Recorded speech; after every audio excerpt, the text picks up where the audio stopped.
नमस्कार. स्मार्ट मराठी सुगरण या यूट्यूब चॅनलमध्ये सर्वांचे मनापासून स्वागत.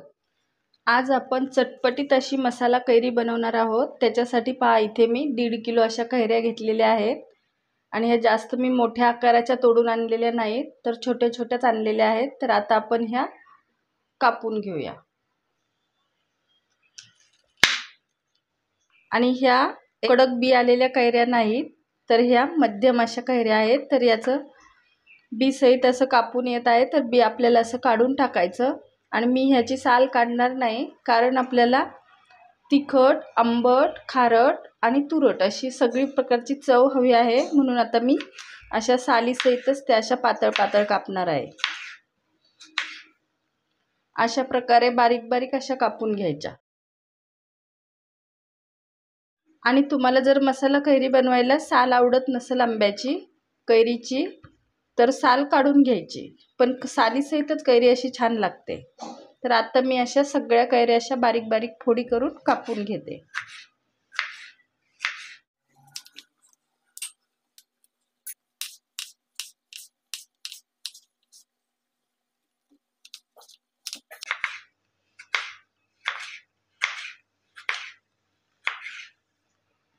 आणि इथे पहा, मसाला कैरी टाकण्यासाठी मी इथे 1 चमचा लाल तिखट घेतलेला आहे, अर्धा चमचा जिरेपूड, अर्धा चमचा हळद आणि याला जेवढं कैरीला लागेल तेवढं मीठ.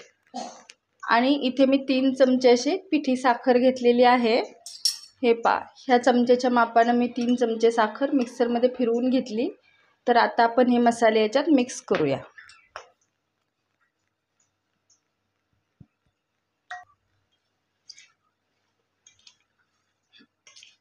आणि ही कैरी चवीला तर इतकी मस्त लागते आणि कडक. आता आपल्याला 2-3 उन्हात वाळवून घ्यायची, वर्षभर टिकते मस्त.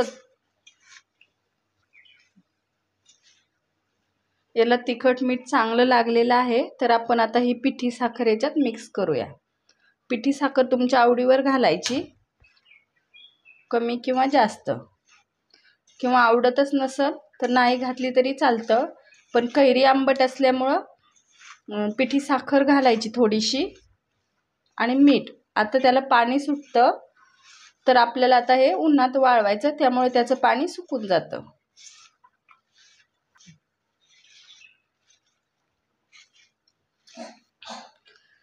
तर आता सगळा मसाला मस्त असा आपला मसाला कैरीला लागलेला आहे. तर आता ही कैरी आपल्याला ताटात वगैरे अशी सुकवायची नाही, तर ही मी कैरी गच्चीवर अशी प्लॅस्टिकच्या कागदावर सुकवणार आहे. ताटात जर सुकवली तर हे आंबट आणि खारट यांनी स्टीलच्या ताटाला असे काळे काळे डाग पडतात, म्हणून ती आपल्याला प्लास्टिकच्या कपड्यावर सुकवायची.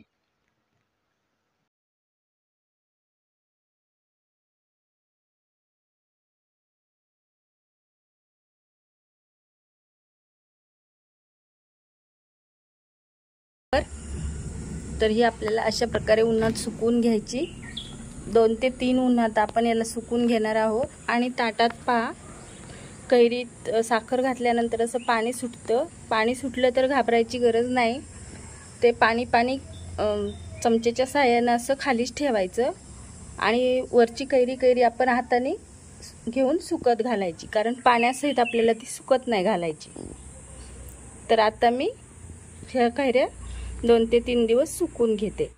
हे पहा, 2 दिवस उन्हात आपली मसाला कैरी वाळवलेली आहे. तर एकदम अशी कडक झालेली आहे. हे पहा, एकदम कडक आणि अशी जास्त चिकट पण होत नाही. ती साखर घातल्यामुळं थोडासा चिकटपणा येतो. जास्त दिवस कैरी आपल्याला टिकण्यासाठी पॅकबंद प्लास्टिकच्या किंवा काचेच्या भरणीत अशी भरून ठेवायची. स्टीलच्या किंवा जर्मनच्या डब्यात ठेवायची नाही, नाहीतर मग मिठाने आणि आंबट कैरीने डब्बा खराब होतो. आजची रेसिपी कशी वाटली ते कमेंटमध्ये नक्की सांगा. व्हिडिओ आवडला असेल तर लाईक, शेअर आणि सबस्क्राईब करायला विसरू नका. पुन्हा भेटूया नवीन रेसिपीसोबत. धन्यवाद.